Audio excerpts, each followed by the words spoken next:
think that access to the arts is as important as access to food and water. If I didn't play music, I honestly wouldn't know what I'd be doing.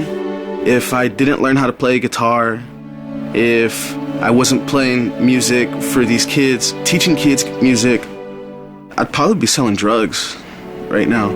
And that's honestly where my life would be. A lot of the reason why a lot of kids turn to the things that they do is because of the lack of things that there is to do. The neighborhood kids definitely need access to stuff like this. That beats them running around the streets doing who knows what.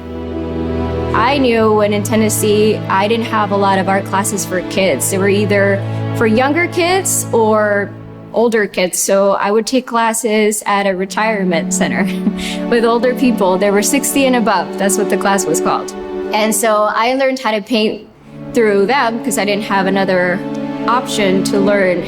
I don't think I ever knew I wanted to be an artist. I think being an artist chose me. And I was already making stuff when I was like 6 years old or 5. And I think my way of expressing my creative self was wearing a bunch of jewelry. When you're young, you're looking for role models, right? You're looking for somebody that looks like you and does the things that you aspire to do. Building a community that can function and that can be interactive is having young people feel healthy and feel safe to express themselves. The question of how important is it, I don't know if I can express how important it is. Cultural awareness, cultural acceptance, it's so critical. We can't live our lives by being divided. I think that what art does, it really provides a safe, non-threatening environment for people to come together, to really enjoy our similarities. And that's very important at a young age. The reason why I went to Medi Rhodes was because I was a bad kid in school. My grades were failing, I was hanging around with the wrong people, and my mom was like, I don't want this to happen to my son. I'm thinking of enrolling him into this program we had called Explore, and it was an after-school art program.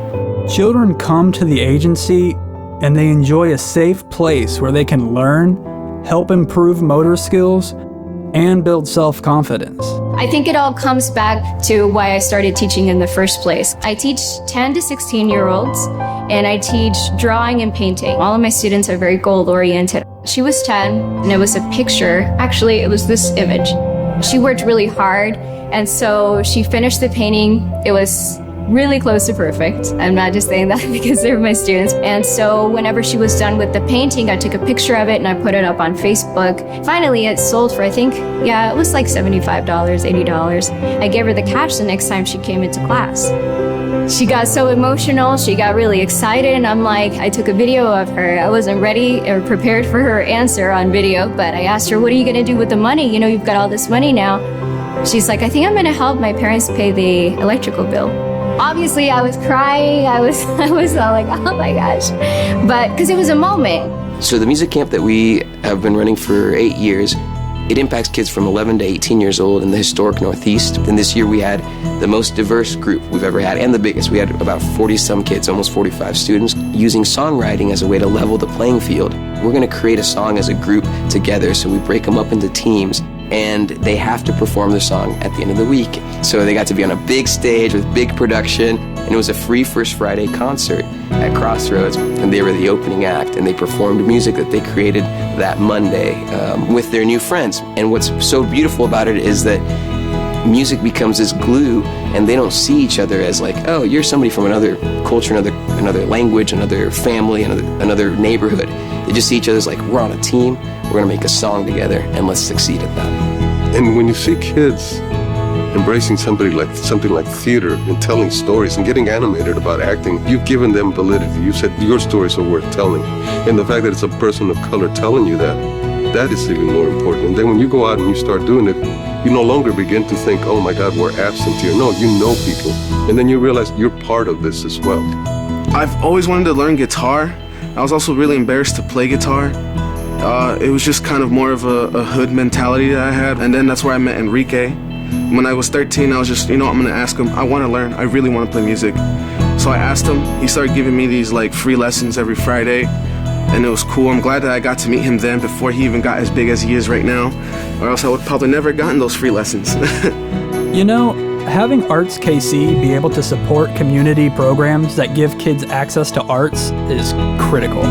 First of all, it's important to have organizations that see the value of art, right? And we come from that space. We come from creativity, from imagining possibilities. So when you have an institution like ArtsKC, they kind of validate some of the things that as artists, as creative persons, we think. ArtsKC's in some of these programs kind of puts the face to artists. They can be part of that conversation. Kansas City at large, I think they value the arts, and it shows in the way they actually take action and how they support artists like myself. ArtsKC is sort of like that connector between the community and then the creative people in that community. My artwork is very cultural oriented, heritage oriented as well. So if it wasn't for our ArtsKC Now Showing program, I wouldn't have the opportunity to show in places where I normally wouldn't go ask if I could exhibit. So we're really grateful to the work that ArtsKC does. The first place where you feel like there's a community of folks that are willing to support you, not just by clicking like on social media saying, I like what you do, but by literally funding it. The work that ArtsKC does is hugely influential in developing those younger artists. It was for me. I mean, that was part of my journey. We need creativity to keep evolving as humans. And when we stop thinking creatively, I think is the time we stop living.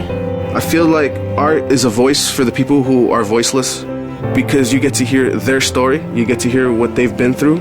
It builds this connection to realize that you're not alone. I think it's very important to donate to ArtsKC. It represents an umbrella for the multiple arts organizations in town. It's very important that if ArtsKC is to continue to thrive, it needs those dollars, the generosity of individuals. And I would encourage everyone that's here in attendance, please give.